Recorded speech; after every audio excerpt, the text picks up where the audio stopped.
산업안전산업기사 필기시험 대비 기출문제 해설 강의 5회를 시작하겠습니다. 하일리의 재구성 비율에 따라 경상사고가 87건이 발생했을 때 무상해 사고는 몇 건이 발생하였겠는가? 자, 우리는 하일리의 중대사고와 그리고 경상사고 그리고 무상해 사고, 자, 이 비율을 알고 있죠. 1대 29대 300입니다. 자, 이거 기억합시다. 1대 29대 300, 중경무 1대 29대 300이에요. 자, 근데 경상사고가 87건이 발생했답니다. 그러면 29에서 87은 곱하기 3이죠. 그러면 중대사고도 3건이고 무상해 사고 3을 곱해볼까요? 그럼 900이죠. 이걸 외우지 말고 외울 것은 1대 29대 300, 요거를 외워두셔야 됩니다. 자, 중대사고 1, 경상은 29, 무상해는 300. 자, 그리고 요게 따라서 비율적으로 계산하면 되겠죠. 경상사고가 87건이면 그러면 3배죠, 3배. 29의 3배가 87입니다. 그러면 무상해 사고는 300의 3배, 900. 1번의 답 3번입니다. 2번, OJT, On the Job Training. 자, on이 어떤 의미일까요? on. 자, on은 뭐뭐 하는 중에 이 말이죠. 뭐뭐 하는 중에요. 그러면 일하는 중에 훈련하는 거예요. 일하는 중에 훈련한다. 그러면 업무의 계속성이 끊어지지 않겠죠. 그리고 교육 효과가 업무에 신속히 반영됩니다. 왜? 일하면서 훈련 받잖아. 자, 트레이닝은 훈련. OJT, On the Job Training. 그리고 다수의 근로자를 대상으로 동시에 조직적 훈련. 자, 이거는 OJT가 아니고 이거는 OFJT. 일 끝나고 OFJT라고 합니다. OJT가 아니고 OFJT. 그리고 네 번째, 개개인에게 적절한 지도 훈련이 가능합니다. 왜냐하면 OJT는 상관이 훈련을 시켜줘요. 상관이 훈련을 하니까 상관이 부하 직원에 대해서 적절한 지도 훈련, 개별적인 지도 훈련이 가능합니다. 특징이 아닌 것은 3번입니다. 3번, 제4의 연구. 자, 연구를 봅시다. 연구는요, 우리 객관적으로 해야 됩니다. 주관적 연구 안 됩니다.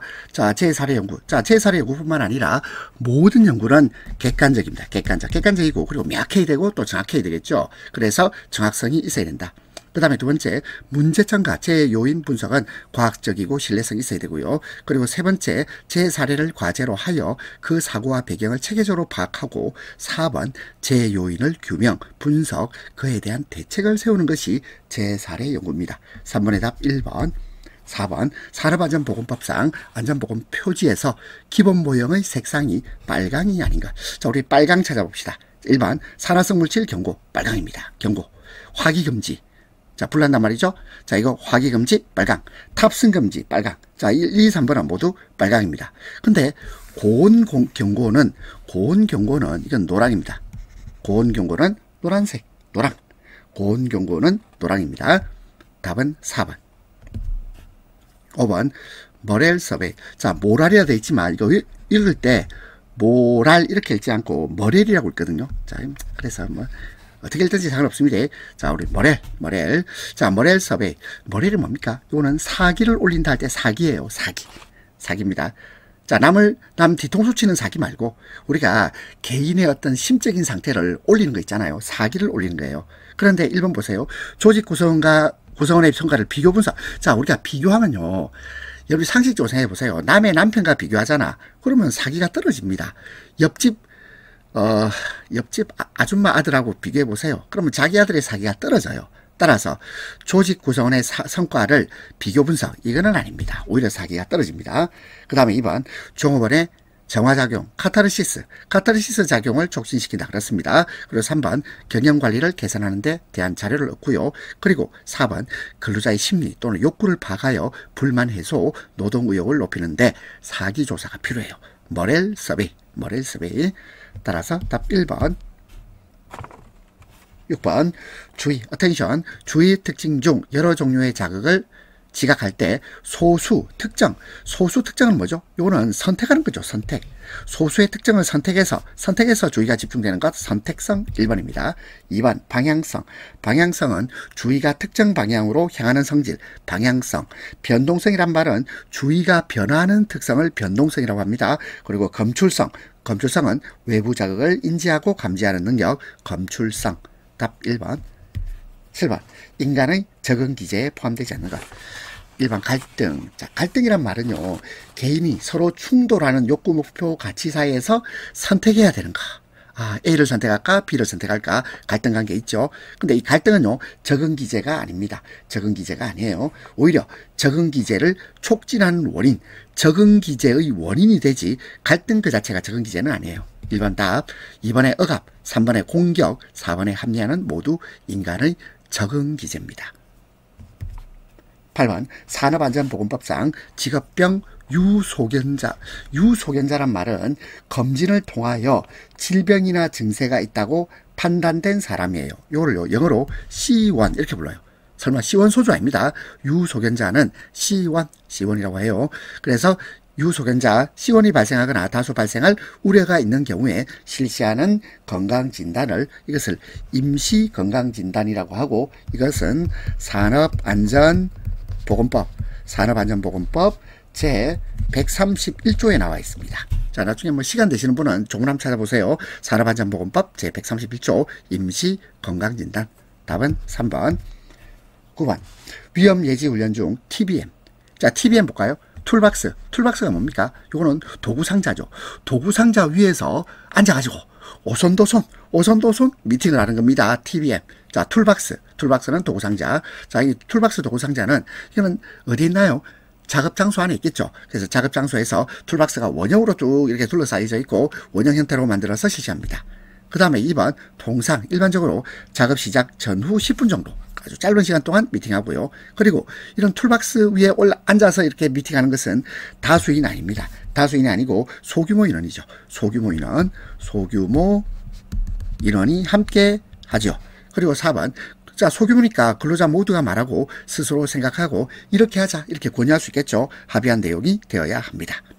따라서 틀린 것은 3번.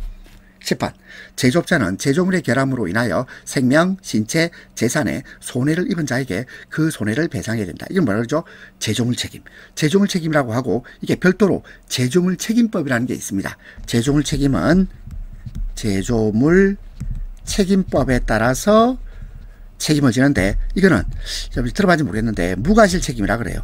자, 무과실 책임이란 말은 고의가실이 있든지 없든지 간에 고의가실을 불문하고 제조업자는 책임을 집니다. 그래서 제조업자에게 책임을 가중시켜 놓은 것이 제조물 책임법이에요. 자, 근데 단 제조물에 대해서만 발생한 손해는 제외. 이게 무슨 말이냐면 당해 제조물에 대해서만 발생한 손해는 이거는요 제조물 책임법이 적용되는 것이 아니라 민법의 불법행위 책임이 적용됩니다. 니 뭐지 이래 하노 이래 하겠지만 제가 법대에서 법을 전공했거든요. 자, 그래서 이건 제 전공입니다만은 어쨌든 자 10번에 요 답은 4번입니다. 11번 하버드학파의 5단계 교수법입니다. 하버드학파의 5단계 교수법 한번 외워볼까요? 준비, 그 다음에 교시, 그 다음에 연합, 그리고 총괄, 그럼 마지막으로 응용. 준교야 연총응 준교야 연총응 이렇게 5단계 교수법. 제가 너무 실없는 사람도 해버렸는데 준비, 교시, 연합, 총괄, 응용. 자, 그러면 해당사항 없는 거 어디 있나요? 추론 해당사항 없죠? 12번 객관적 위험을 자기 나름대로 판정해서 의사결정하고 행동에 옮기는 인간의 심리 특성. 자, 객관적 위험. 자, 위험 용어로 해주세요. 리스크 어디 있나? 여기 있죠. 자, 위험은 리스크다. 리스크 테이킹. 테이킹이란 말은 받아들인다, 감수한다, 감행한다 이 말이에요. 리스크 테이킹. 위험을 감수하는 거예요. 자, 따라서 위험을 감수해서 행동에 옮깁니다. 리스크 테이킹. 자, 여러분이 혹시 이럴 수도 있습니다. 내가 자격증 공부를 하는데 너무 공부를 열심히 안 해요. 그러면요, 이 사람은요, 리스크를 안고 있는 거예요. 리스크를 없애려면 어떻게 됩니까? 열심히 하셔야죠. 어쨌든 객관적 위험을 나름대로 판정, 의사결정, 행동에 옮기는 인간의 심리 특성은 리스크 테이킹. 자, 먼저 1번에 세이프는 뭐죠? 안전한 말이죠. 세이프 테이킹, 안전을 취한다 이런 뜻입니다. 그리고 액션 테이킹, 이거는 행동을 취한다. 그 다음에 4번에 뭐 휴먼 테이킹 이런 말도 없습니다. 자, 따라서 답은 3번. 13번 재예방의 4원칙. 자, 이것도 시험에 잘 나오죠. 외워야 됩니다. 재예방의 4원칙은 예방 가능, 손실 우연, 원인 계기, 그 다음에 대책 선정입니다. 대책 선정. 자, 모여 봅시다. 예방 가능, 손실 우연, 원인 계기, 대책 선정의 원칙. 따라서 해당하지 않는 것 4번입니다. 14번 방독 마스크의 정화통 색상으로 틀린 겁니다. 1번 유기화합물용 갈색, 유갈. 유갈이라고 외웁시다. 할로겐용은 회색, 할회. 황화수소용은 회색, 황회. 자, 외워볼까요? 유갈, 할회, 황해. 유갈, 할회, 황해. 그리고 암모니아용은요, 녹색입니다. 노란색이 아니고 녹색이에요. 압록강을 건넙시다. 압록강. 암모니아는 녹색, 암모니아 녹색. 유기화물은 갈색, 유갈. 할로겐은 회색, 할회. 황화수소는 회색, 황회. 자, 이거 구분할 수 있겠죠? 자, 따라서 답은 4번. 15번 스트레스에 대한 설명입니다. 자, 보세요. 이 스트레스는요, 나쁜 일에만 발생한다 아닙니다. 여러분들이 만약에 갑자기 여러분들이 언론의 주목을 받는 아주 유명한 인사가 됐어요. 그럼 이게 좋은 일이죠. 하지만 이 언론의 주목을 받으면서 스트레스가 생깁니다. 그래서 나쁜 일에만 발생하는 거 아니고, 그리고 스트레스가 반드시 부정적입니까? 그것도 아니죠. 왜냐하면 적절한 스트레스는 동기부여됩니다. 자, 내일 모레 시험이에요. 머리 시험 치기 싫고 스트레스 받죠. 근데 그럼 공부할 동기가 부여돼요. 그리고 집중력 향상됩니다. 자, 지금 제 수업 열심히 듣고 있죠. 집중력 향상. 그리고 성과도 올라갑니다. 따라서 스트레스는 부정적 측면만 가지고 있는 거 아니고요. 그래서 3번 보세요. 스트레스는 직무몰이, 생산성 감소 원인이 됩니다. 3번 답이고, 4번 스트레스 상황에 직면하는 기회가 많을수록, 이게 무슨 말일까? 여러분들이 여태까지 인생을 살아오시면서 얼마나 많은 스트레스에 직면했습니다. 그렇죠? 했는데, 그럼 그렇다고 해서 앞으로 유사한 스트레스 상황이 오면 스트레스 발생 가능성이 낮아집니까? 꼭 그런 건 아니죠. 왜냐하면 여전히 동일한 강도 또는 더 큰 강도의 스트레스가 발생할 수도 있습니다. 따라서 답 3번. 16번 누전 차단 장치 등과 같은 안전장치를 정해진 순서에 따라 작동시키고 동작 상황의 양부란 말은 뭐냐면 동작이 제일 잘 되는지 좋은지 나쁜지 한자어입니다. 양부. 그러면 먼저 작동시키고 양부를 확인한다. 작동시키고 그걸 점검하는 거죠. 이번에 작동 점검이 되겠습니다. 작동시키고 양부를 확인한다. 작동 점검. 1번 외관 점검은 눈으로 보는 거예요. 외관 점검. 그리고 기술 점검은 기술적 성능을 측정하거나 진단하는 점검. 그리고 4번의 종합 점검은 모든 요소를 포함해서 전체적으로 평가하는 것을 종합 점검이라고 합니다. 17번 재해 발생 형태별 분류에서 물건이 주체가 돼요. 물건이 떨어진다. 이걸 말하죠. 추락. 물건이 떨어진다. 추락. 그럼 사람이 떨어지면 지금 미치다. 자, 죄송합니다. 내가 지금 설명하기 했죠. 물건이 떨어진다. 뭐예요? 낙하. 지금 제 입이 어떻게 된 것 같습니다. 물건이 떨어진다. 낙하. 사람이 떨어진다. 추락. 그리고 사람이 넘어지면 전도. 넘어지거나 미끄러지면 사람이 전도되었다. 이렇게 말해요. 그리고 비례는 뭐냐면, 비례는 물건이 날아서, 이제 떨어지는 거죠. 날아오는 거. 날아서 떨어지는 것. 이걸 비례라고 합니다. 자, 그래서 낙은 떨어질 낙자. 비는 이거는 뭐냐면, 날비자입니다. 날비자. 그리고 충돌은 말 그대로 사람이나 사물이 서로 충돌하는 걸 말하고요. 그렇다면 물건이 주체가 되는 것은 낙하, 비례. 물건이 떨어지면 낙하, 그리고 사람이 떨어지면 추락. 자, 지금 제가 다시 한번 정리하겠습니다. 물건이 떨어지면 낙하, 사람이 떨어지면 추락이라고 해요. 답은 4번. 18번 산업안전보건법령상 특별안전보건교육의 대상 작업에 해당하지 않는가. 자, 특별안전보건교육 대상입니다. 1번 성면 해체 작업. 자, 성면은요, 이거 발암물질이죠. 1급 발암물질이에요. 따라서 성면 해체 제거 작업은 특별안전보건교육 대상입니다. 그리고 두 번째 밀폐된 장소에서 용접. 위험하죠. 특별안전보건교육 대상이에요. 그리고 3번 화학설비 취급품의 검수 확인. 자, 이 세 번째는요, 요거는 특별안전보건교육 대상이 아닙니다. 따라서 답은 3번, 4번 2m 이상 콘크리트 인공구조물의 해체 작업, 특별안전보건교육 대상입니다. 19번 안전을 위한 동기부여. 틀린 겁니다. 안전을 위한 동기부여로서 1번 기능 숙달되어 있는데요. 기능을 숙달시키는 것은 요거는 안전을 위한 동기부여가 아니고 이것은 작업의 효율성하고 관련이 있어요. 작업의 효율성. 그 다음에 두 번째 경쟁과 협동을 유도하고 상벌제도를 합리적으로 시행하고 4번의 안전목표를 명확히 설정하여 널리 알립니다. 널리 알게 하죠. 주지시킵니다. 따라서 틀린 것은 1번. 20번 안전교육의 3단계에서 생활지도, 작업 동작지도 등을 통한 안전의 습관화, 습관. 자, 습관은요, 나의 태도하고 관련되죠. 습관은 태도하고 관련돼요. 따라서 태도교육. 안전의 습관화를 위한 교육은 태도교육입니다. 그리고 안전교육의 3단계에는 자, 이것은 지식교육, 그리고 기능교육, 그리고 태도교육 세 가지가 있습니다. 지식교육, 기능교육, 태도교육 세 가지가 있다. 답은 3번입니다. 21번 인간기계 시스템에 대한 평가에서 평가 척도나 기준으로서 관심의 대상.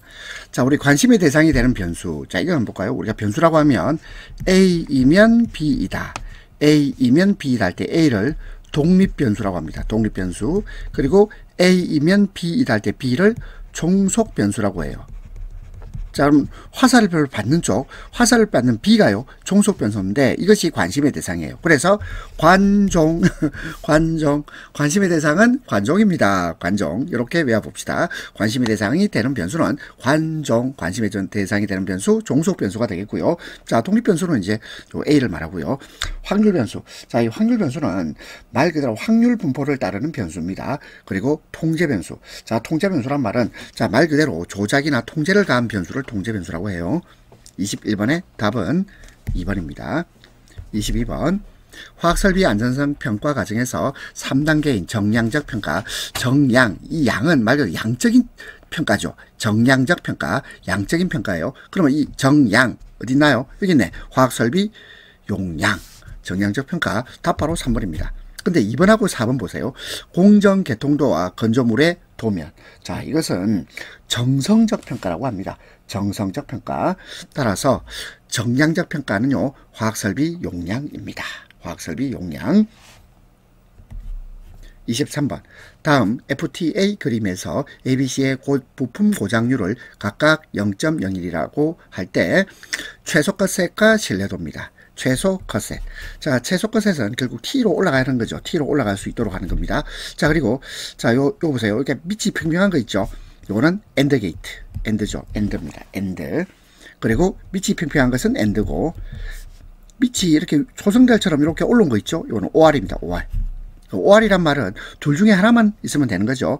자, 그러면 엔드는 둘 다 있어야 돼요. 그러면 A와 B는 둘 다 있어야 됩니다. A, B 둘 다 있어야 되고, 자, 그 다음에 C하고 A는 둘 중에 하나만 있으면 되죠. A, B, C하고 그 다음에 A, B, A인데 이게 A가 중복되죠. 그럼 A 하나는 지워버리면 됩니다. 그리고 여기서 우리가 구할 것은 최소 컷셋. 최소 컷셋이니까 ABC하고 AB 어느 것이 최소입니까? 이게 최소죠. AB가 최소예요. AB. 그러면 최소 컷셋은 AB를 말합니다. AB를 말하고, 자, 그 다음 이제 우리는 뭐 해야 되냐면, 신뢰도를 구하기 위해서는, 먼저 고장률을 구해야 됩니다. 고장률. 자, 고장률은, 한번 봅시다. AB가 동시에 만족하기 위해서, 자, AB가 엔드 게이트가 아닙니까? 엔드는 곱하기라고 생각하면 돼요. 그러면, 각각의 고장률이, 부품 고장률이 각각 0.01이야. 그러면, A의 고장률 0.01 곱하기, B의 고장률도 0.01. 자, 그리고 A와 B 동시에 일어나는 것은 0.0001이에요. 자, 그럼 이제 구할 것은 신뢰도입니다. 신뢰도. 자, 고장률을 구했다면 이제 신뢰도를 구할 것이다. 신뢰도는 1 빼기 고장률입니다. 1 빼기 고장률. 그러면 1 빼기 0.0001. 자, 계산할 수 있겠죠? 0.9999. 자, 0.9999는 이거를 퍼센트로 나타내면 99.99%가 되겠네요. 자, 그럼 답은요? 답은 1번입니다. 하셨겠죠? 답은 1번 되겠습니다. 자, 물론 요게 요렇게 되고 요렇게 되고, 자, 뭐 요렇게 되면 되는 거예요. 24번 FT도에서 사용되는 기호 중 입력 신호가 생긴 후 일정 시간이 지속된 후에 출력이 생기는 것을 뭐라 그러냐면, 이것은요, 위험지속 기호라고 합니다. 위험지속 기호. 입력 사상이 생겨서 일정 시간이 지속되었을 때 출력이 발생합니다. 이걸 위험지속 기호. 답은 2번입니다. 25번 자동차나 항공기의 앞유리 또는 차양판 등의 정보를 중첩 투사하는 표시장치인데, 자, 이것을 HUD라고 그래요. HUD. 자, 이 H가 뭐냐면 헤드입니다. 헤드. 앞에. 헤드, U는 업, 헤드 업, D는 디스플레이. 자, 우리 영어를 조금 공부하시면 훨씬 더 편하긴 한데, 자, 그게 안 되시는 분은 자동차, 항공기의 앞유리, 차양판 등의 정보를 중첩 투사하는 표시 장치를 HUD라고 합니다. 그러면 1번에 CRT. 자, CRT는 TV나 모니터에 사용된 디스플레이 방식을 말합니다. 현재는 거의 사용되지 않는다. 그 다음에 2번 LCD. LCD는 우리가 액정 디스플레이 들어봤죠? 액정 디스플레이라고 하고요. 그 다음에 LED. 자, LED는 조명등 아닙니까? LED. 따라서 답은 3번입니다. 26번.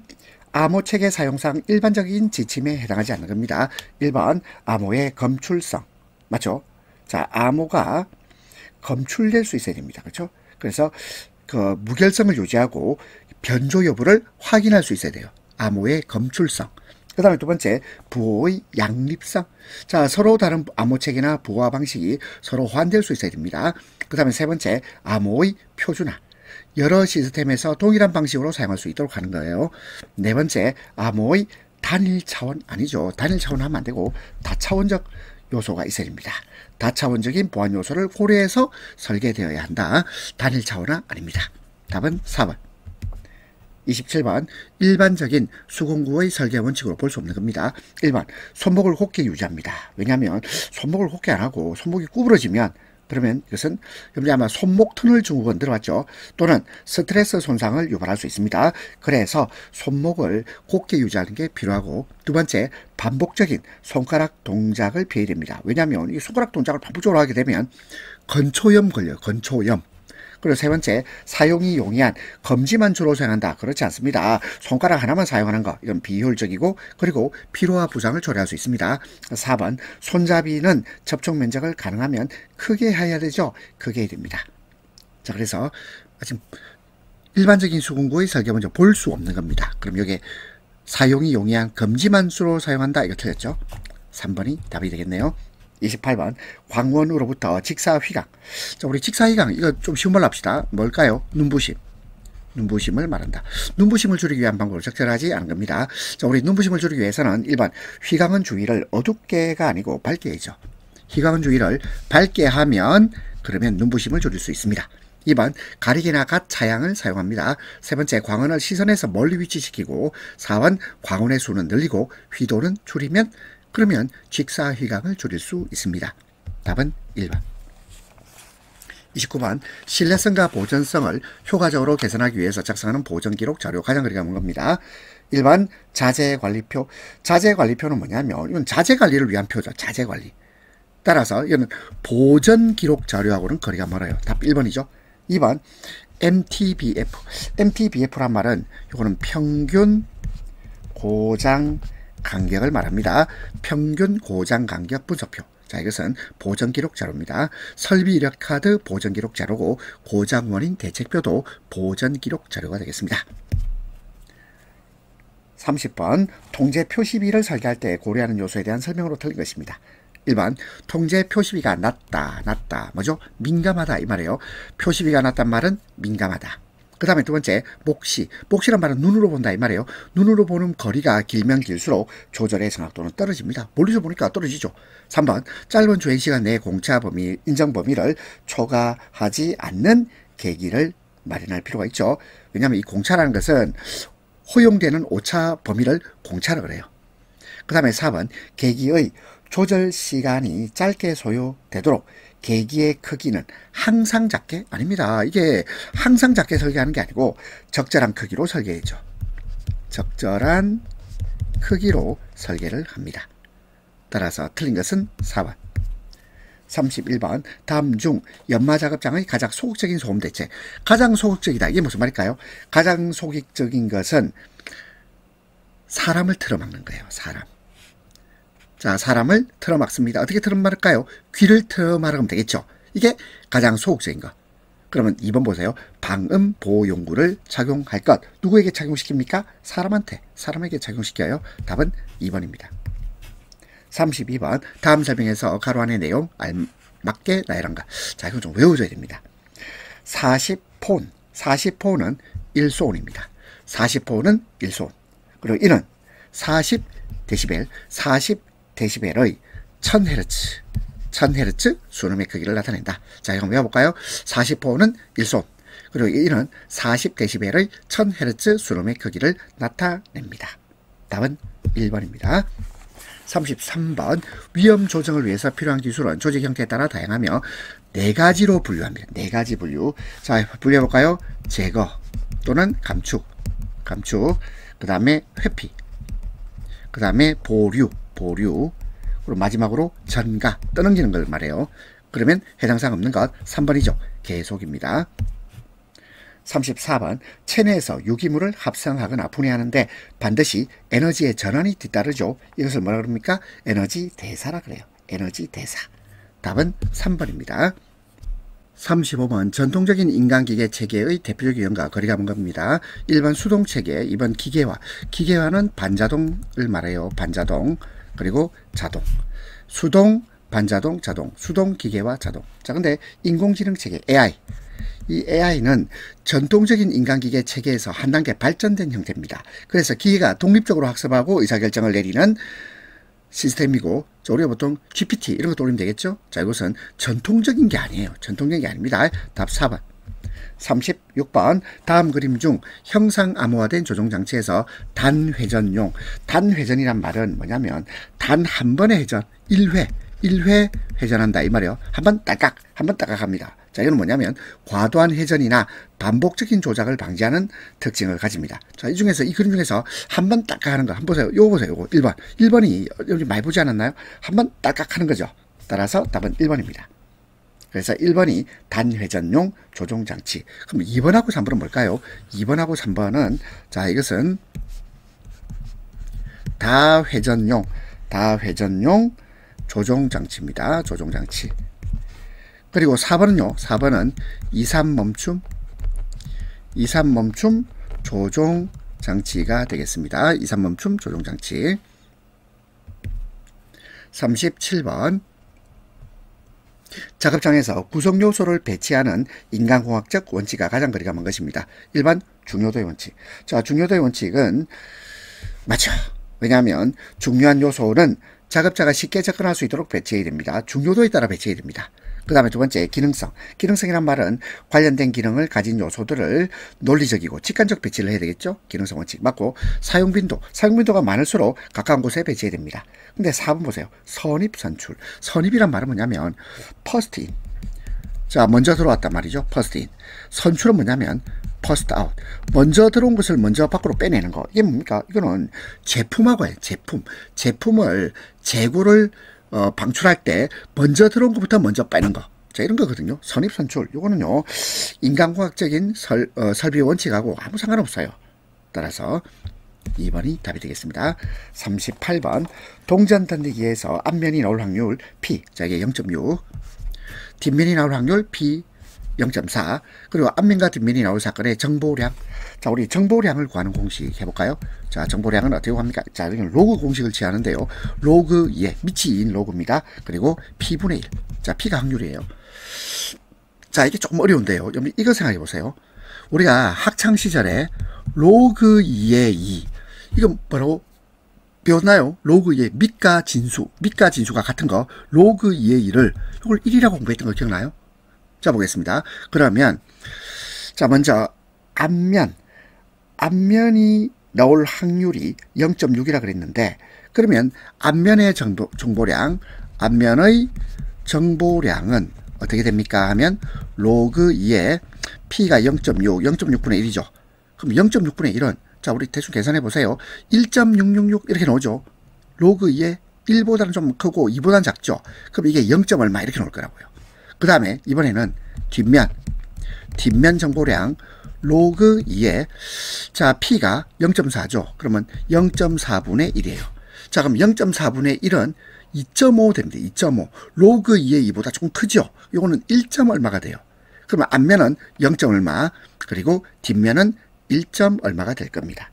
답 몇 번이겠습니까? 답은 2번 하면 되겠죠. 2번입니다. 자, 우리 계산기 없어도 로그 2의 2가 1이다. 요거 알면 대충 계산할 수 있어요. 이게 안 됩니까? 자, 보세요. 요거는 로그 2의 0.6분의 1은 1.6666 이렇게 될 거 아닙니까? 로그 2의 2보다는 작잖아. 그럼 1보다, 그러면 이 정보량이 작겠네요. 그리고 뒷면의 정보량은 로그 2의 0.4분의 1인데 이것은 로그 2의 0.4분의 1은 2.5 아닙니까? 로그 2의 2보다 조금 크잖아. 그러니까 1보다 조금 큰 숫자가 될 것이다. 이 말이에요. 답은 2번. 39번. 어떤 결함수의 쌍대결 함수를 구하고 컷셋을 찾아냅니다. 그리고 결함을 예방한다. 자, 우리 결함 예방하고 관련되는 거 이게 뭐죠? 패스셋입니다. 패스셋. 자, 결함을 예방할 수 있는 최소의 조합, 최소란 말 붙으면 되겠죠. 최소 패스셋. 컷셋을 찾아내어서 결함, 사고를 예방할 수 있는 최소의 조합을 최소 패스셋이라고 그래요. 여기서 패스는 자, 요라면 PATH. 자, 길을 말합니다. 최소 패스셋. 답은 4번. 40번. 인간기계 시스템에서 신뢰도 유지 방안으로 가장 거리가 먼 것입니다. 인간기계 시스템에서 신뢰도 유지 방안은 일단 락 시스템이 있어요. 락. 자, 락이 뭐냐면 이건 잠금이라고 번역하면 돼요. 잠금 시스템. 그래서 사용자의 의도하지 않은 조작을 방지해서 시스템의 안전성과 신뢰성을 높입니다. 락 시스템. 그 다음에 두 번째, fail safe. 자, fail safe. fail이 뭐죠? 이건 고장이라고 번역하세요. 고장에 대해서 안전 시스템. 고장 안전 시스템입니다. 고장 안전 시스템. 기계나 시스템이 고장나더라도 최소한의 안전성을 유지하도록 설계된 시스템. 대표적인 예를 볼까요? 자동 멈춤 이런 거 있겠죠. 기계가 고장났을 때 자동으로 멈추는 시스템 이런 거고요. 그 다음에 3번에 풀프루프. 자, 풀은 뭐냐면 사람이 잘못한 거죠. 이걸 뭐라 그럽니까? 실수. 자, 기계가 실수한다는 말 안 하잖아요. 사람이 실수해요. 실수. 그러니까 프루프는 방지. 실수 방지 시스템. 그리고 4번에 리스크 어세스먼트 시스템은 이건 위험평가 시스템. 자, 그러면 인간기계 시스템의 신뢰유지 방안으로 가장 거리가 먼 것은 몇 번입니까? 자, 이거는 4번이 되겠습니다. 왜냐하면 위험평가 시스템은 자, 이거는 직접적으로 신뢰도 유지 기능을 수행하는 것이 아닙니다. 왜냐하면 신뢰도를 유지하기 위한 사전 예방적 조치에 도움을 주는 게 위험평가 시스템이 되겠습니다. 답은 4번. 40번이 좀 어렵죠? 41번. 금형 조정 작업 시 슬라이드가 갑자기 작동하는 것으로부터 근로자를 보호하기 위해서 가장 필요한 안전장치. 그러면 슬라이드가 갑자기 작동하는 것을 막아야 되겠죠. 막아야 됩니다. 그러면 슬라이드 아래에 설치하는 물리적인 차단 장치가 필요한데 이것이 안전블록입니다. 안전블록. 1번이 답입니다. 2번에 클러치. 클러치는 동력을 제어하는 장치입니다. 동력 제어 장치. 3번 안전 일행정 스위치. 자, 일행정이란 말은 한 번 작동한다 이 말이죠. 따라서 프레스 기계가 한 번만 작동하도록 하고 이게 멈추는 장치를 안전 일행정 스위치라고 그래요.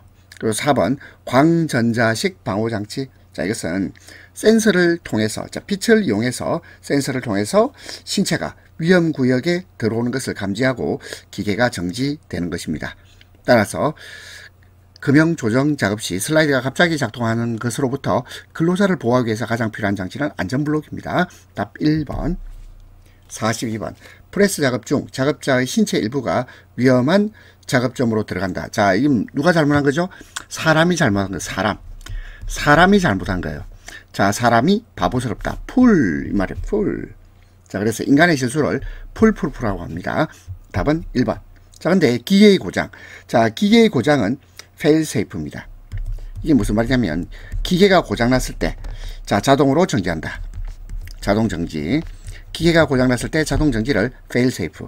그리고 사람이 실수했을 때 자동적으로 정지되는 기능 풀프루프입니다. 3번에 인터록. 인터록이란 말은 특정 조건이 충족되지 않으면 기계가 작동하지 않는 것. 인터록. 그 다음에 4번에 리미트 스위치. 리미트 스위치는 기계 특정 위치를 감지해서 작동을 제어하는 스위치를 리미트 스위치라고 합니다. 답은 1번. 43번. 다음 중 지급 운반 시 준수해야 될 원칙으로 틀린 것입니다. 1번 연속 운반, 2번 직선 운반, 그리고 3번 운반 작업을 집중화. 자, 근데 생산을 최소로 하도록 아니죠. 이게 최대가 된 최대. 그래서 생산성이 높도록 운반해야 되겠죠. 생산을 최대로 하도록 운반할까? 답은 4번. 44번 프레스기에 사용하는 양수 조작식. 자, 두 손을 모두 사용합니다. 양수 조작식 방호장치 일반 구조에 관한 설명 중 틀린 것입니다. 1번 일행정 1정지 기구에 사용할 수 있어야 됩니다. 그래서 프레스가 한번 작동하면, 자, 일행정 한번 작동하면 그러면 바로 정지하는, 자동으로 멈추도록 일행정 1정지 기구에 사용할 수 있어야 된다. 1번 맞고, 이름. 2번 누름 버튼을 양손으로 동시에 조작하지 않으면 작동시킬 수 없는 구조여야 됩니다. 3번 양쪽 버튼의 작동 시간 차이는 최대 0.5초 이내입니다. 0.5초 이내일 때 프레스가 동작되도록 해야 되고, 4번 방호장치는 사용 전원 전압의 플러스 마이너스 50%가 아니고 플러스 마이너스 20% 변동에 대해서 정상적으로 작동되어야 합니다. 답 4번. 45번 피복 아크 용접 작업 시 생기는 결함에 대한 설명 중 틀린 것입니다. 자, 이거는요 단어 뜻을 물어보고 있습니다. 1번 스패터. 스패터는 용융된, 자, 용융이란 말이 뭐죠? 용융은 고체가 액체로 바뀌는 거예요. 자, 고체가 액체로 바뀐다. 이거 녹는단 말이죠. 그래서 녹아서 이 말이에요. 용융된 금속의 작은 입자가 튀어나와서 모재에 묻어 있는 것, 스패터입니다. 2번 언더컷. 언더컷은 전류가 과대하고 용접 속도가 너무 빠르며 아크를 짧게 유지하기 어려운 경우 모재 및 용접부에 일부가 녹아서 발생하는 홈 또는 오목하게 생긴 부분, 언더컷입니다. 3번 용착 금속 속에 남아있는 가스로 인하여 생긴 구멍. 자, 이것을 피트래요. 피트. PIT. 피트입니다. 3번 틀렸고, 4번 오버랩. 오버랩은 용접봉의 운행이 불량하거나 용접봉의 용융 온도가 모재보다 낮을 때 과잉 용착 금속이 남아있는 부분을 오버랩이라고 합니다. 45번 3번. 46번 다음 중 선반의 방호장치에 해당한다. 자, 선반을 방호한다. 자, 무슨 말일까요? 자, 선반에 대해서 이걸 덮개가 있어야 돼. 커버가 있어야 되지 않겠습니까? 이것을 척가드라고 합니다. 척가드. 왜냐하면 선반에서 방호장치는 작업자의 안전을 확보하기 위한 거죠. 따라서 척가드가 있어야 돼요. 커버가 있어야 된다. 4번이 답이고요. 1번 슬라이드. 자, 슬라이드는 공구대나 심압대를 움직이는 부분이지만 이것은 방호장치는 아니죠. 그리고 2번 심압대. 자, 심압대란 말은 긴 공작물을 지지하는 역할을 하는 것입니다. 이것도 방호장치하고 거리가 멉니다. 3번 추축대. 추축대는 추축이 위치한 부분을 추축대라고 합니다. 따라서 선반의 방호장치는 척가드가 되겠습니다. 47번 안전계수가 5입니다. 그 절단 하중이 4000뉴턴이에요. 이때 로프는 몇 뉴턴 이하의 하중을 매달아야 하느냐, 몇 뉴턴 이하의 하중을 매달아야 할 때 요 하중을, 이것을 뭐라 그러죠? 이걸 최대 하중 또는 작업 하중이라고 불러요. 최대 하중 또는 작업 하중입니다. 자, 이것은 안전계수분의 절단 하중입니다. 안전계수분의 절단 하중. 자, 안전계수 얼마나 그랬죠? 5라 그랬죠? 5입니다. 절단 하중은 4000뉴턴, 4000. 5분의 4000 하면 800이 답이 되겠네요. 답 2번. 48번 산업안전보건법령에 따라 아세틸렌 발생기실에 설치해야 할 배기통. 이 배기통은 얼마 이상의 단면적을 가져야 되죠? 이건 바닥면적의 16분의 1 이상입니다. 16분의 1 이상. 답은 1번.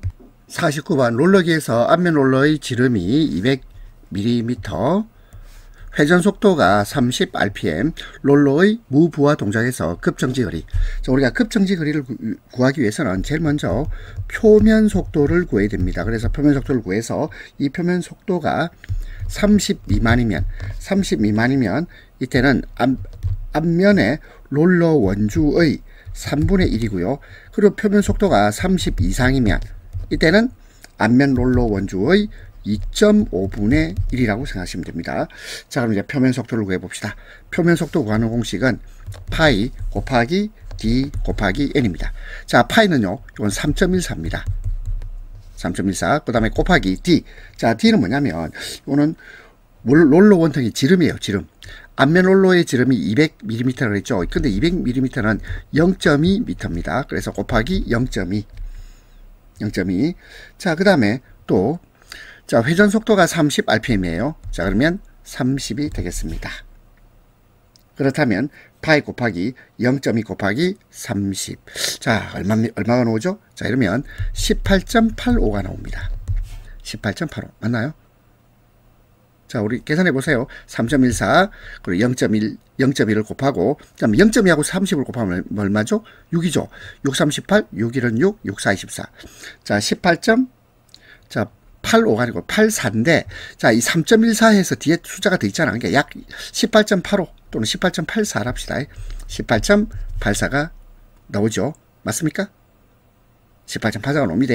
자, 그럼 18.84가 나오니까 그러니까 이거는 어쨌든 30 미만입니다. 속도가 30 미만 그러면 원주의 3분의 1이에요. 자, 그럼 이제 원주를 구해야 되겠네. 원주. 자, 원주를 구하는 공식은 지름 곱하기 3.14죠. 자, 그럼 지름은 얼마죠? 지름은 자 200. 그 다음에 지름은 200이고 그 다음에 곱하기 3.14를 하면 자 그러면 값이 628이 나오죠? 628이 나옵니다. 그러면 628이 나오니까 그러면 30 미만일 때는 원주의 3분의 1이라고 그랬죠. 그러면 628 곱하기 3분의 1 해서 자식 정리하면 약 209가 나오겠죠? 209가 나옵니다. 답은 3번입니다. 자, 정리해보면 롤러기에서 앞면 롤러의 지름이 200mm, 회전 속도가 30rpm, 롤러의 무보화 동작에서 급정지 거리. 자, 우리 급정지 거리를 구하기 위해서는 제일 먼저 표면 속도를 구해야 되고 표면 속도가 30 미만일 때는 원주의 3분의 1, 30 이상일 때는 원주의 2.5분의 1이에요. 그리고 표면 속도는 파이 곱하기 d 곱하기 n, 파이는 3.14, d는 지름은 0.2m, 그리고 n 회전 속도는 30rpm. 자, 식 정리하면 18.84가 나옵니다. 18.84. 자, 18. 얼마 이렇게 놓으면 30 미만이니까 원주의 3분의 1. 자, 원주는 지름 곱하기 3.14. 파이예요, 파이. 그러면 지름은 200, 3.14 정리하면 628. 628에서 3분의 1을 곱하면 약 200, 정확히 얼마나 209.3333 이렇게 나오는데 약 209. 답은 3번입니다. 50번 정작업의 일반적인 안전수칙으로 틀린 것입니다. 1번 따내기 및 치위 튀는 가공에서는 보안경 필요합니다. 눈을 보아야 됩니다. 2번 절단작업 시 절단된 끝이 튀는 것을 조심해야 되죠. 3번 작업을 시작할 때는 가급적 정을 세게 타격 아니 시작할 때 세게 하면 약하게 했다가 점차 힘을 가하겠죠. 점차 힘을 가해간다. 힘을 늘려간다. 이렇게 하면 되겠죠. 그러다가 또 마지막에 마무리할 때는 또 가볍게 해야 되겠죠. 4번 단금질된 철강 재료는 정가공을 하지 않는 것이 좋겠습니다. 답은 3번. 51번 다음과 같은 작업 조건일 경우 와이어 로프의 안전율. 자, 이제 안전율을 구해야 됩니다. 안전율은 자 구하는 공식 인양 하중 분의 파단 하중 곱하기 가닥수입니다. 그러면 인양하중 얼마나 되어 있죠? 인양하중이 40kN이네요. 자, 40. 그리고 파단하중은 100. 그 다음 곱하기 가닥수. 줄수가 2개죠? 2줄. 자, 이렇게 정리하면 얼마가 나옵니까? 5가 나오겠네요. 답은 4번. 52번 컨베이어 역전 방지 장치. 역전이란 말이 역회전을 말합니다. 역회전 방지 장치의 형식 중 정기적 장치. 자, 정기적 장치는 2개 있어요. 하나는 슬러트식, 또 하나는 전기식. 답은 4번입니다. 그럼 여기서 라쳇, 밴드, 롤러. 자, 라쳇, 밴드, 롤러. 이게 뭐죠? 요 3가지는 기계식이에요. 라쳇, 밴드, 롤러는 기계식이고 슬러스트, 브레이크. 이것이 전기식이 되겠습니다. 답은 4번. 53번 공장 설비의 배치 계획에서 고려해야 할 사항이 아닌 것입니다. 1번 작업 흐름에 따라 기계를 배치한다. 그렇죠. 그래 효율적이죠. 2번 기계 설비 주변 공간을 최소화. 주변 공간 최소화는 오히려 사고의 위험이 있어요. 최소화가 아니고 충분히 주변 공간을 충분히 확보할 수 있어야 됩니다. 3번 공장 내 안전 통로가 설정되어 있어야 되고 4번 기계 설비의 보수 점검 용이성을 고려한 배치가 필요합니다. 답은 2번. 53번 다음 중 기계 설비에서 형성되는 위험점.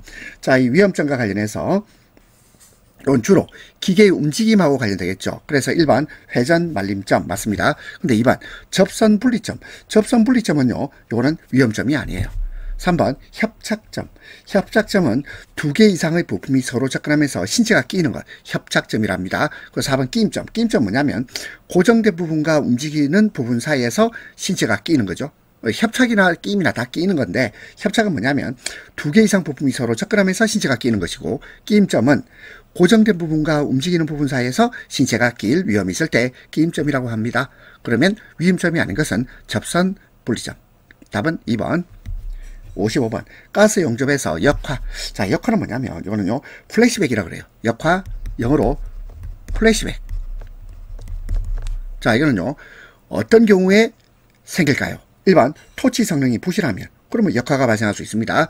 2번 취간이 작업 소재에 너무 가까이 있어도 자, 불꽃이 연료할 수 있죠. 3번 산소 공급량이 부족하면요 역화는 발생하지 않습니다. 답은 3번.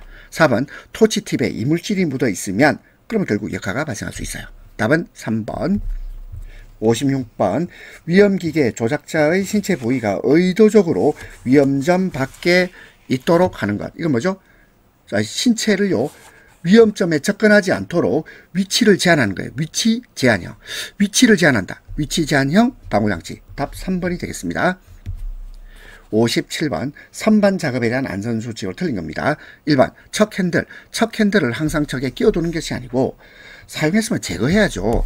항상 끼워둔다. 틀렸습니다. 따라서 사용 후에는 항상 제거해서 안전한 곳에 보관해야 됩니다. 그래서 항상 끼워둔다. 틀린 말. 두 번째, 베드 위에 공구를 올려놓지 않도록 해야 되고 3번, 바이트를 교환할 때는 기계를 정지시키고 합니다. 4번, 일감의 길이가 외경과 비교하여 매우 길 때 그때는 방진구를 사용하죠. 답 1번. 58번, 양중기에 사용 가능한 와이어로프에 해당하는 겁니다. 자, 이거는요 문제에서 바로 답이 있어요. 1번, 와이어로프의 한 꼬임에서 끊어진 소선의 수가 10% 초과하면요 이거는요 사용하면 안 되죠. 심하게 변형 부식 사용하면 안 됩니다. 3번 지름의 길이가 공칭 지름의 7% 이내로 감소한 경우 이때는요 사용 가능이죠. 이때는요 사용이 가능합니다. 답은 3번. 4번 이음매. 자, 여기서 이음매란 말은 뭐냐면 이은 흔적을 말해요. 이은 흔적이 있으면요 이거는 일체성이 없죠. 얼마든지 이게 떨어져서 위험할 수 있잖아. 따라서 사용이 되어서는 안 돼요. 따라서 답은 3번입니다. 59번 프레스의 방호장치 중 확동식 클러치. 자, 확동식 클러치는 핀 클러치를 말합니다. 확동식 클러치가 적용된 프레스에 한해서만 적용 가능한 방호장치 하면 두 개 있죠. 하나는 손쳐내기식과 수인식. 답은 4번입니다. 손쳐내기식과 수인식. 답 4번. 60번 산업안전보건법령에 따라 압력 용기에 설치하는 안전밸브의 설치 및 작동에 대한 관한 설명. 틀린 것입니다. 1번 다단형 압축기에는 각 단별로 안전밸브 설치해야 됩니다. 2번 안전밸브는 이를 통하여 보호하여는이 아니고 보호하는 이럽시다. 이를 통하여 보호하는 설비의 최저 사용 압력 이하에서, 자, 최저가 아니고 최고입니다. 최고 사용 압력 이하에서 작동되도록 설정해야 됩니다. 3번 화학공정 유체와 안전밸브의 디스크 또는 시크가 직접 접촉될 수 있도록 설치된 경우에는 매년 1회 이상, 매년 1회 이상 국가교정기관에서 교정을 받은 압력계를 이용하여 검사한 후 납으로 봉인하여 사용합니다. 4번 공정안전보고서 이행상태 평가 결과가 우수한 사업장의 안전밸브의 경우는 검사 주기가 4년마다 1회 이상입니다. 4년마다 1회 이상. 자, 2번에서 안전밸브 설비의 최고 사용압력 이하에서 작동되도록 설정해야 됩니다. 답은 2번. 61번 다음 정의에 해당하는 방폭구조입니다. 전기기기의 과도한 온도 상승, 아크 또는 불꽃 발생의 위험을 방지하기 위하여 추가적인 안전 조치를 통한 안전도를 증가시킨다. 자, 우리 안전도를 증가시킨다. 요 문장을 한번 정리해 봅시다. 안전을 증가시켜요. 안전도를 증가시킨다. 안전증 방폭구조입니다. 안전증 방폭구조. 답은 3번입니다. 1번에서 내압 방폭구조는 내부 폭발이 발생해도 외부로 불꽃이 확산되지 않도록 설계된 구조, 내압 방폭구조. 그 다음에 유입. 자, 이 유가 뭐냐면 기름이에요. 오일을 말합니다. 유입 방폭구조는 전기기기를 전연유에 담궈두는 것을 말해요. 유입 방법 구조. 그 다음에 4번에 본질 안전 방법 구조는 회로 자체를 설계할 때 자, 전압과 전류를 낮추어서 불꽃이 발생하지 않도록 하는 것이 본질 안전 방법 구조가 되겠습니다. 답 3번. 62번. 근로자가 활선 작업용 기구를 사용하여 작업할 경우 근로자의 신체 등과 충전 전로 사이의 사용 전압별 접근 한계거리. 틀린 것입니다. 1번 15에서 37. 요거는요 80이 아니고 90입니다. 15, 37은 90, 37, 88은 110, 121, 145는 150, 242, 362는 380. 따라서 답은 1번. 63번 정전기 제거 방법입니다. 가장 거리가 먼 것. 1번 설비 주위를 가습을 하면요 그러면 정전기가 쉽게 방전됩니다. 2번 금속 부분을 접지를 하게 되면 정전기 축적을 방지할 수 있습니다. 근데 세 번째 적외선하고 아무 상관없죠. 답 3번입니다. 4번 정전기 발생 방지 도장. 이 도장은 코팅이라고 생각하면 돼요. 방지 코팅을 실시한다. 이것도 방법이 되겠죠. 답 3번. 64번 활선 작업 시 사용하는 안전장구. 자, 활선 작업할 때 안전장구예요. 1번 전련용 보호구 필요합니다. 전련용 방호구 필요하고 활선 작업용 기구도 필요하겠죠. 왜? 활선 작업용 기구는 이 전련된 공구 아니겠습니까? 그래서 이것도 필요해요. 그런데 측정기구, 이 측정기구는 작업할 때 필요한 게 아니잖아요. 따라서 답은 4번입니다. 65번 정상 운전 중의 전기설비가 점화원으로 작용하지 않는 것입니다. 1번에 변압기 권선. 자, 권선은 정상 운전 중에 점화원이 되지 않습니다. 왜냐하면 정상적인 작동 상태에서는 전련이 유지가 되잖아요. 따라서 점화원이 아니에요. 답 1번입니다. 2번에 개폐기 접점. 이 개폐기 접점은요 전류가 흐르면서 아크가 발생할 수 있고 점화원이 될 가능성이 있습니다. 3번 직류 전동기의 정류자. 이 정류자가 회전하면서 불꽃이 튈 가능성이 있겠죠. 4번 건선형 전동기의 슬립링. 이 슬립링도 역시 회전 중에 접촉을 통해서 스파크가 발생할 수 있습니다. 따라서 답은 1번. 67번 인체가 전격을 당했을 때. 자, 전격이란 말은 전기 충격, 감전을 생각하면 돼요. 인체가 감전당했을 때 통전 시간이 1초입니다. 심실세동을 일으키는 전류값. 자, 이거 어떻게 할까요? 근데 심실세동 전류값은 달지엘의 관계식을 이용한다 돼 있죠. 자, 그럼 공식을 또 해야 되겠네. 자, 달지엘 관계식 어떻게 됩니까? 요거는 루트 t분의 165입니다. 자, 근데 t가 1초라고 돼 있죠. 1초. 그럼 루트 1. 자, 루트 1은 그냥 1이에요. 루트 1분의 165. 165입니다. 165. 답은 1번 되겠습니다. 67번 건설 현장에서 사용하는 임시 배선의 안전대책으로 거리가 먼 것인데 1번 모든 전기기기의 외함은 접지를 시켜야 됩니다. 왜요? 자, 접지를 시키는 이유는 이거는 감전 위험을 방지하기 위해서죠. 1번 맞고 2번 임시 배선은 다심 케이블. 자, 다심 케이블은 멀티코어 케이블을 말하는데 이 다심 케이블을 사용하지 않아도 된다. 아니죠. 사용해야 합니다. 사용해야 한다.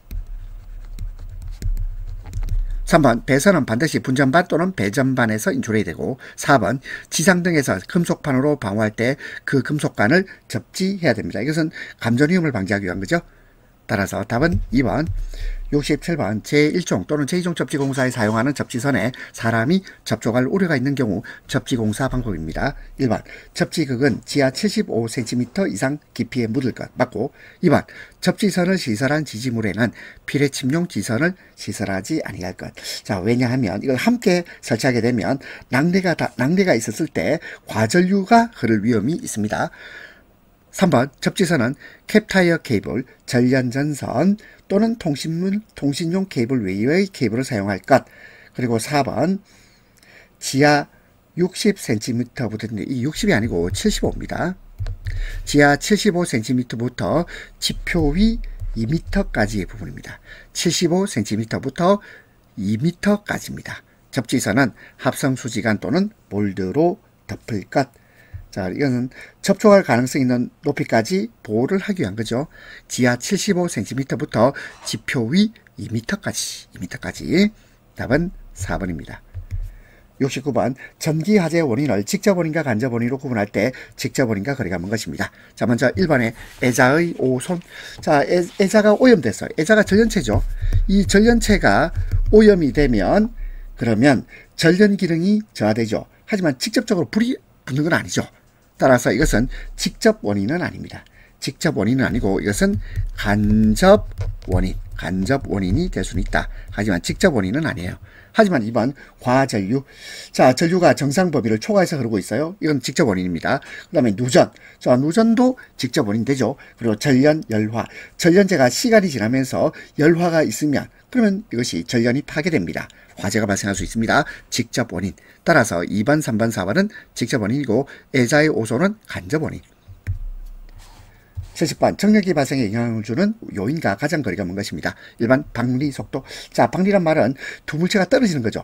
빠르게 떨어질수록 정전기 발생이 증가합니다. 1번 맞고 2번 물체의 표면 상태. 자, 이것도 이 마찰 정도가 달라지겠죠. 마찰 정도에 따라서 정전기 발생에 영향을 줍니다. 3번에 접촉 면적 및 압력. 접촉 면적이 넓거나 압력이 클수록 마찰이 증가해서 정전기가 발생합니다. 근데 풍속하고 정전기는 별 관련이 없습니다. 답은 4번. 71번 알루미늄 금속 분말 틀린 것입니다. 1번 분질 폭발의 위험이 있습니다. 그리고 2번 연소시 열을 발생시키고 그 다음에 3번 분질 폭발을 방지하기 위해서 물속에 저장. 이러면 물속에 저장하면 안 돼요. 왜냐하면 물속에 저장하게 되면 수소가 발생하고 수소 폭발이 일어날 수 있습니다. 4번 염산과 반응 수소가스를 발생시킵니다. 따라서 답은 3번. 72번 가연성 가스가 아닌 것. 자, 이 가연성 가스는요, 불에 붙는 성질이죠. 근데 이산화탄소 불에 붙습니까? 안 붙습니다. 이산화탄소는 요거는 뭐라고 하죠? 불연성이라죠. 불연성. 따라서 답은 1번입니다. 그러면 가연성 가스는 수소, 메탄, 아세틸렌 다 가연성 가스입니다. 73번 다음 중 벤젠 C6H6 벤젠입니다. 공기 중에 연소될 때 이론 혼합비 또는 화학 양론 조성인데요. 자, 이거 어떻게 할까요? 자, 요거는 그냥 외웁시다. 자, 물론 공식도 있습니다. 뭐 1 플러스 4.773 곱하기 탄소 플러스 4분의 수소 분의 100 이렇게 공식에 대입해도 됩니다만 그러지 말고 자, 우리 벤젠의 이론 혼합비는 2.722 그냥 외웁시다. 자, 그래서 벤젠 이론 혼합비 2.72입니다. 발륨 퍼센트. 74번 다음은 산업안전보건법령상 파열판 안전밸브 직렬 설치에 관한 설명입니다. 사업주는 급성 독성 물질이 지속적으로 외부에 유출될 수 있는 화학설비 및 부속설비에 파열판과 안전밸브를 직렬로 설치하고 그 사이에 압력 지시계 또는 자동경보장치를 설치해야 됩니다. 따라서 답은 1번이고요. 75번 산업안전보건법령상 용해 아세틸렌의 가스 집합 용접 장치의 배관 및 부속 기구에는 구리, 구리가 우리가 동이라고 하는 거죠. 구리나 구리 함유량이 몇 퍼센트 이상인 합금을 사용할 수 없습니까? 이것은 70% 이상인 합금을 사용할 수 없습니다. 왜냐하면 구리가 아세틸린과 반응해서 폭발 위험이 있는 아세틸렌 화합물을 형성할 수 있기 때문에 70% 이상 합금을 사용할 수는 없다. 폭발 위험이 있습니다. 70%. 답은 4번. 76번 다음 중 분진 폭발 발생 가능성을 낮추는 방법으로 적절하지 않은 겁니다. 자, 폭발 위험 가능성을 낮추는 방법으로 저마운 제거죠.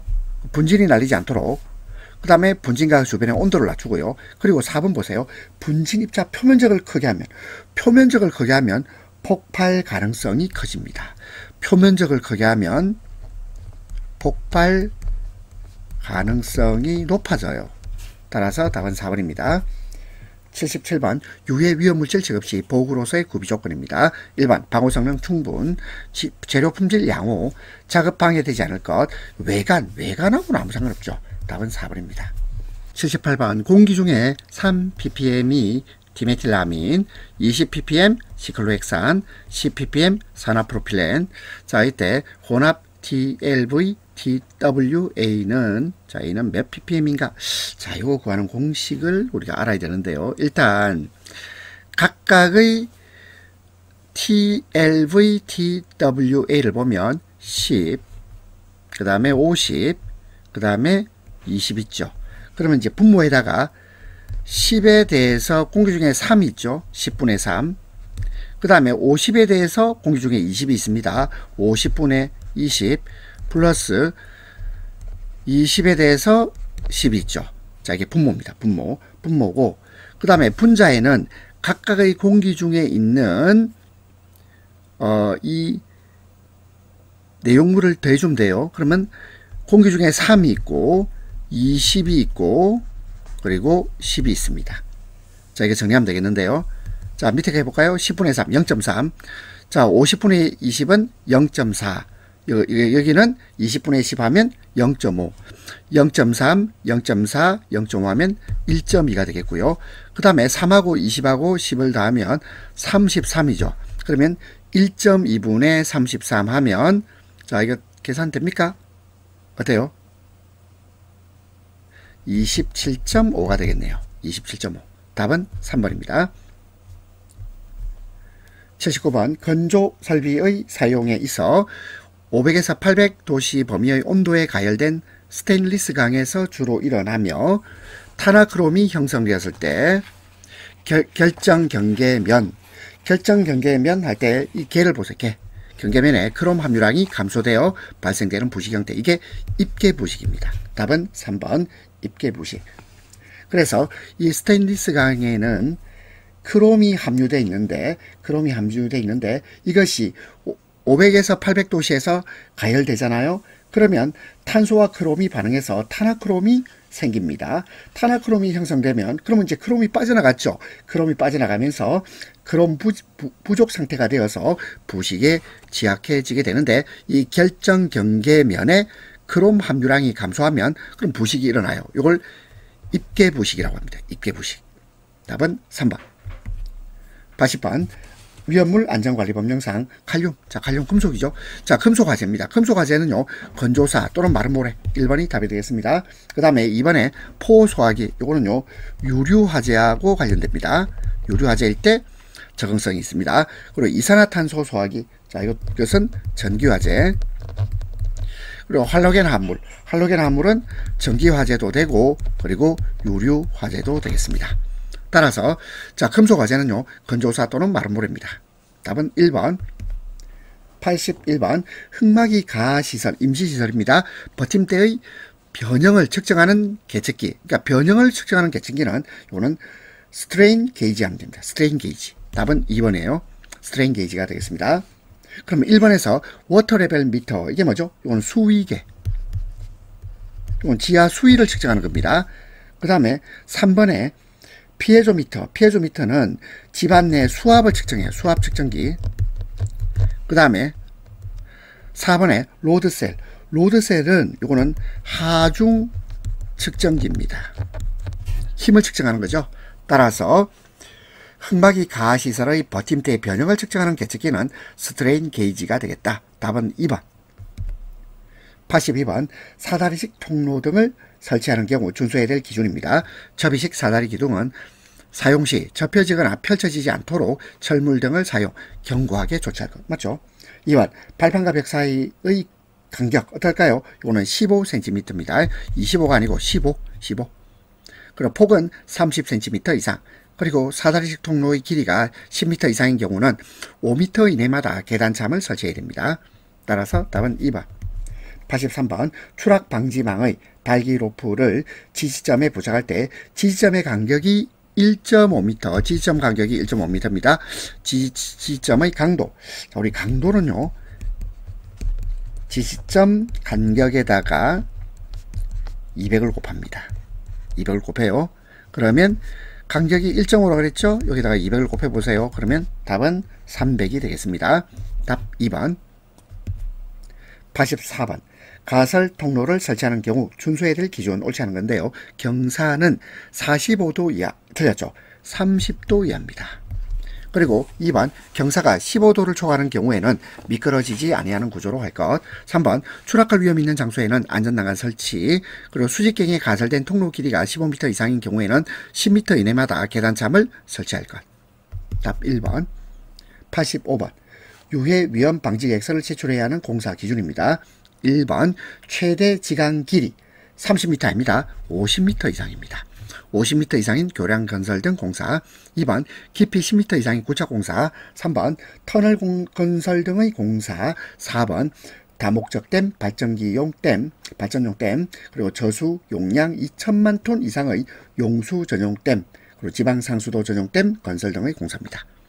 최대 지강 길이 50m 이상. 답 1번. 86번 굴착이 곤란한 경우 발파가 어려운 암석의 파쇄 굴착 또는 암석 제거에 적합한 장비. 이게 리퍼입니다. 리퍼. 자, 리퍼는 굴착이 곤란한 단단한 집안 암석을 파쇄 굴착할 수 있습니다. 리퍼. 2번 스크레이퍼가 뭐죠? 스크레이퍼는 토사를 깎아서 이동시키는 장비. 그 다음에 3번에 롤러는 집안을 다질 때 쓰는 장비입니다. 그리고 드래그라인, 발음이 좀 어려워요. 드래그라인은 이거는 대형 굴착 장비를 말해요. 따라서 답은 1번입니다. 87번 중량물의 취급 작업 시 근로자 위험을 방지하기 위해서 사전에 작성해야 하는 작업 계획서 내용에 해당되지 않는 건데, 자, 우리 중량물 하면 이 중이 뭐예요? 이 중이 무겁다는 뜻이에요. 무겁다. 무거운 물체. 자, 우리 무거운 물체는 추락, 낙하, 전도 다 위험 있죠. 자, 근데 무거운 거하고 침수하고는 아무 관계가 없죠. 답 4번입니다. 88번 콘크리트 타설용 거푸집에 작용하는 외력 중 연직 방향 하중. 자, 연직 방향 이게 뭐죠? 수직 방향을 말해요. 수직 방향 하중이 아닌 것입니다. 1번 고정 하중. 고정 하중이란 말은 거푸집 자체의 무게와 지지 구조물의 하중을 고정 하중. 그 다음에 충격 하중. 충격도 콘크리트 타설할 때 발생하는 순간적인 충격입니다. 이 다 수직 하중이에요. 그 다음에 작업하중. 작업하중은 작업자의 무게, 공구, 장비 등이 거푸집에 미치는 하중. 이 다 수직 방향입니다. 근데 풍하중, 바람은요 옆으로 흐르죠. 그렇죠? 옆으로 바람이 붑니다. 풍하중은 수평 방향 하중이에요. 풍하중은 수평 방향의 하중. 답은 4번입니다. 89번 화물을 적재하는 경우 준수해야 될 사항입니다. 1번 치마 우려가 없는 튼튼한 기반 위에 적재할 것. 2번 건물의 칸막이나 벽 등이 화물 압력에 견딜 만큼의 강도를 지니지 아니한 경우에는 칸막이나 벽에 기대어 적재하지 않도록 할 것. 3번 불안정할 정도로 높이 쌓아 올리지 말 것. 그리고 편하중이 발생하도록 이러면 안 되죠. 편하중이 발생하면 안 돼요. 편하중이 뭐냐면 한쪽으로 치우친 하중을 말합니다. 왜냐하면 한쪽으로 치우친 편하중이 발생하면 화물이 무너지고 사람이 깔리겠죠. 따라서 답 4번입니다. 90번 핸드브레이커. 자, 핸드브레이커는 휴대용 파쇄기를 말해요.